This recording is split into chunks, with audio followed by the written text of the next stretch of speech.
sœurs, téléspectateurs de la Gloricast Channel, je suis très heureux de vous retrouver une fois de plus sur ce plateau. Le thème de notre exhortation d'aujourd'hui est « Comment honorer son conjoint ?» Comment honorer son conjoint? Le premier point, en reconnaissant quelle est sa valeur. Dans Genèse 2, verset 23, « Et l'homme dit, voici cette fois celle qui est os de mes os et chair de ma chair.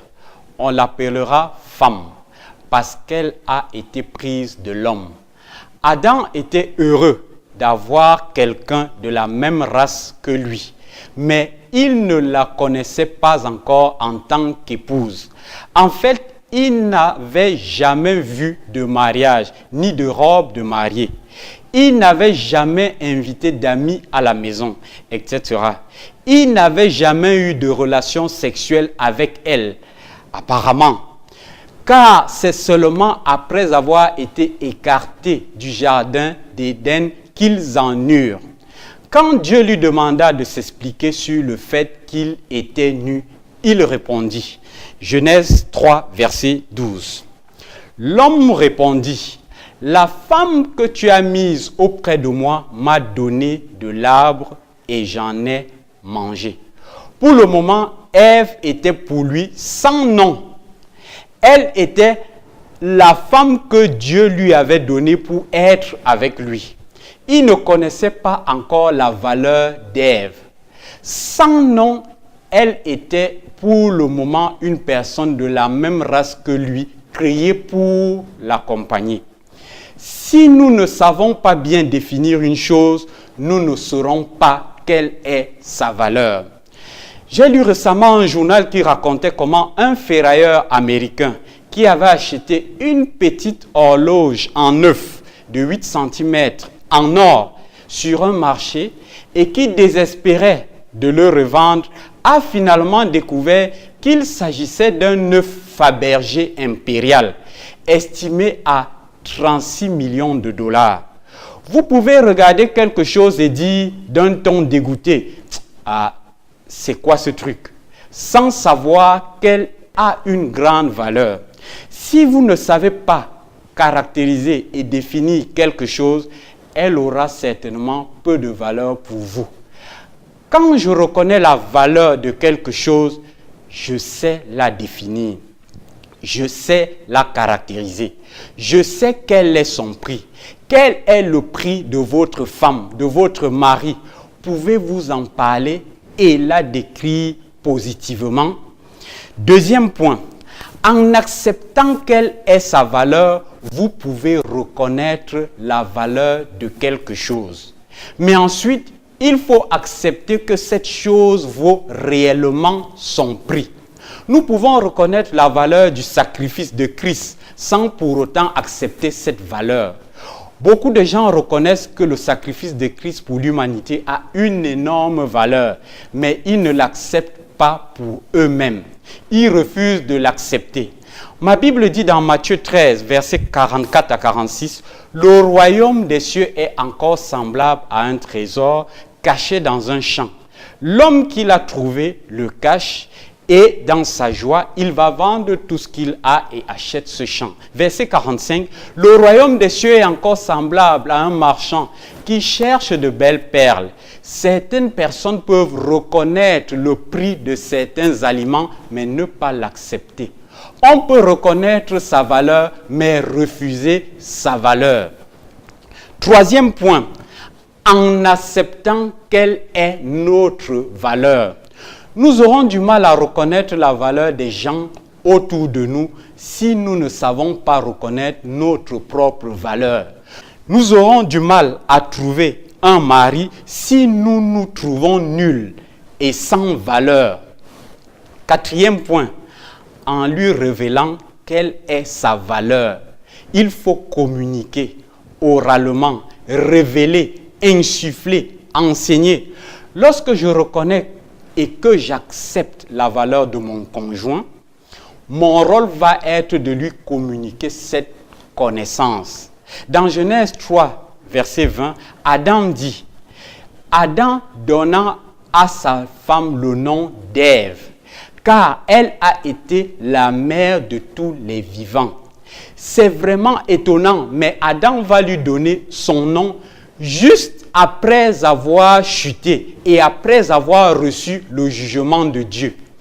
En fait, il est écrit, Adam donna à sa femme le nom d'Ève, car elle a été la mère de tous les vivants.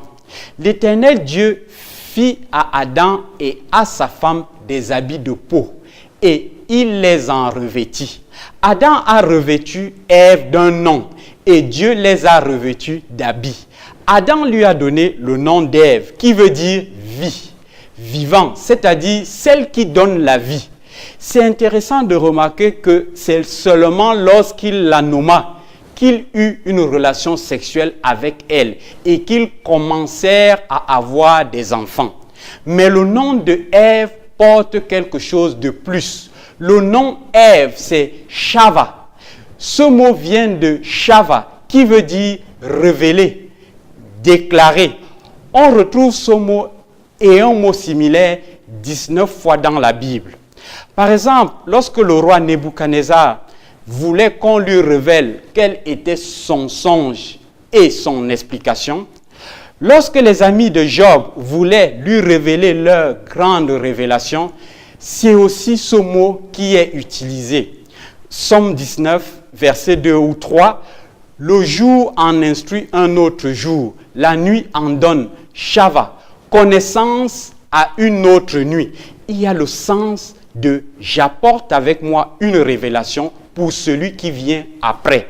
En fait, Adam va commencer à dire à Ève, « Tu as une grande valeur, tu portes en toi un trésor. » Ève portait en elle Israël et tous les futurs fils de Dieu. D'abord Caïn et Abel qui offrirent des sacrifices à Dieu. Le méchant tua le bon, qui fut remplacé par leur troisième garçon, Seth. Puis il est écrit dans Genèse 4, verset 26, « Seth eut aussi un fils, et il l'appela du nom d'Énoch. C'est alors que l'on commença à invoquer le nom de l'Éternel. » C'était la descendance d'Ève, et cela commença lorsque Adam lui donna un nom. Maintenant, chers frères et sœurs téléspectateurs, voyons la leçon d'Abraham. Nous connaissons l'histoire d'Abraham. Dieu lui fit la promesse dans Genèse 13, verset 16. « Je rendrai ta postérité comme la poussière de la terre, en sorte que si quelqu'un peut compter la poussière de la terre, ta postérité aussi sera comptée. » Mais la Bible dit dans Genèse 16, verset 11, « L'ange de l'Éternel lui dit, « Voici, tu es enceinte, et tu enfanteras un fils, à qui tu donneras le nom d'Ismaël, car l'Éternel t'a entendu dans ton affliction. » Sarai avait une mauvaise perception de Dieu et une mauvaise perception d'elle-même. Abraham et Sarai avaient une mauvaise compréhension de la façon dont Dieu allait accomplir sa promesse.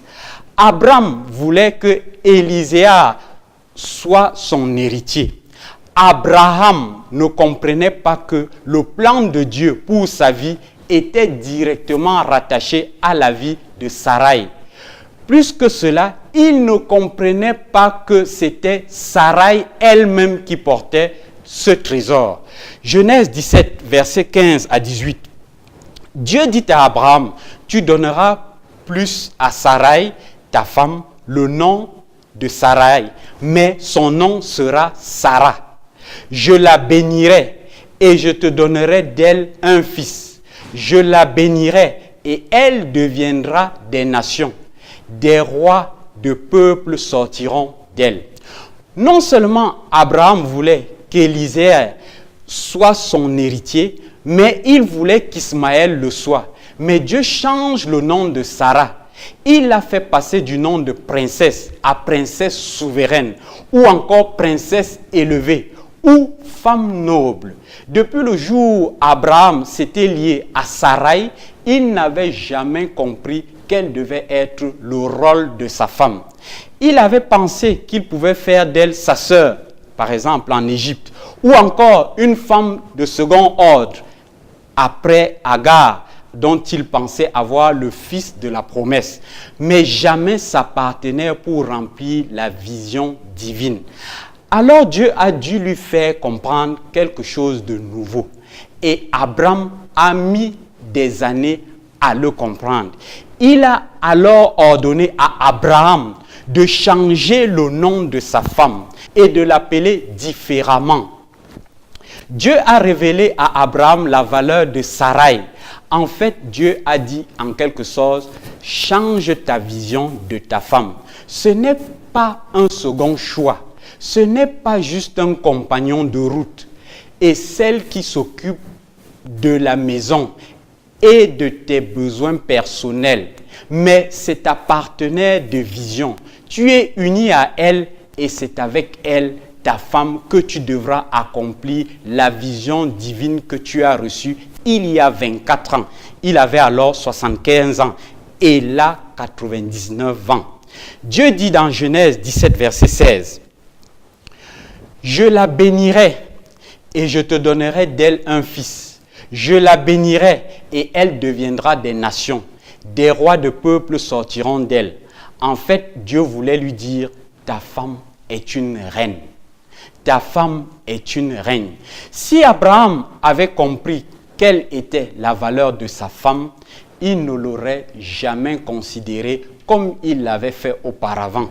C'est Sarai qui portait la promesse d'Abraham. Abraham pensait peut-être qu'il s'agissait de sa promesse, mais c'est Sarai qui portait sa promesse. Insuffler et communiquer la valeur de son conjoint à son conjoint. Chers frères et sœurs, téléspectateurs de la Glory Christ Channel, ma Bible dit dans Ephésiens 5, versets 25 à 27, « Marie, aimez vos femmes, comme Christ a aimé l'Église, et s'est livré lui-même pour elle, afin de la sanctifier par la parole, après l'avoir purifiée par le baptême d'eau. » Le mari a un rôle primordial de communiquer à sa femme quelle est sa valeur. Il doit insuffler à sa femme la façon dont le Saint-Esprit la voit. Il doit lui révéler ce à quoi elle est appelée. Non pas que la femme ne puisse pas recevoir pour elle-même la volonté de Dieu, mais le mari doit être là pour préciser les choses ou encourager les choses. Il doit lui communiquer quelle est sa valeur et l'encourager à la mettre en action. Si Adam avait su communiquer à Ève sa véritable valeur, elle ne serait peut-être pas faite séduire et n'aurait pas été à la recherche de nouveaux plaisirs, car elle aurait réalisé que le trésor se trouvait en elle et non pas en quelque chose d'extérieur. 5e point, en lui exprimant quelle est sa valeur, il faut communiquer physiquement par des actes, par notre attitude. S'il faut révéler et communiquer la valeur de son conjoint, il faut aussi lui exprimer physiquement et par notre attitude. Il y a des pères qui passent leur temps au bar, à jouer au damier ou à s'occuper de certaines passions. Les années passent et il y a une pensée qui se construit chez leurs enfants. Le damier de mon père a plus de valeur que moi. Ou encore le travail de mon père. Si une chose a réellement de la valeur pour nous, nous allons l'exprimer par nos actions et notre attitude. L'électricité a une certaine valeur pour moi, alors j'éteins les lumières régulièrement. Mais pour ma femme, elle a moins de valeur, alors il lui faut un grand effort pour faire ce que je fais. Vous exprimez naturellement ce qui a de la valeur pour vous dans vos actions et vos attitudes face à cette chose ou à cette personne. Vous donnez du temps à ce qui vous semble être important. Vous vous offrez à cette chose ou à cette personne. Et si cela n'est pas naturel, vous pouvez le faire devenir. Une chose qu'on va faire aussi, c'est de protéger cette chose ou cette personne. On raconte l'histoire d'un homme qui venait d'acheter des verres en cristal. Il les avait mis dans un carton bien protégé et rembourré à l'arrière de la voiture, attaché avec une ceinture de sécurité. Cet homme eut un accident. Miracle, aucun des verres en cristal ne se cassa. Par contre, son bébé qui était dans son siège bébé fut expulsé de la voiture. Il ne l'avait pas attaché. Il peut arriver des maladresses, mais lorsqu'une chose a de la valeur, pour nous, nous le protégeons. Maintenant, la familiarité. La familiarité. Lorsque le temps passe, il se peut que nous devenions familiers avec notre conjoint. Comme on s'habitue à une chose. Les riches ne sont pas impressionnés de manger dans un restaurant chic, alors que ceux qui sont dans le besoin ressentent de la joie et du bonheur. Chers frères et sœurs, téléspectateurs de la Glory Christ Channel, ne devenez jamais familiers avec votre conjoint. Il est précieux et unique. Nous servons de l'eau potable pour nettoyer nos voitures, alors que les habitants de certaines régions meurent de soif. Nous pouvons facilement devenir familiers. Alors, au lieu de cela, reconnaissons la valeur de celui ou celle que Dieu a mis à nos côtés. Et soyons reconnaissants au Seigneur. Soyez bénis. Chers frères et sœurs, téléspectateurs de la Glory Christ Channel, si vous avez été intéressés par cet enseignement, nous vous invitons à la chapelle de la gloire du Christ, 6 au quartier Mvogada, Carrefour Isakam. Que le Seigneur vous bénisse.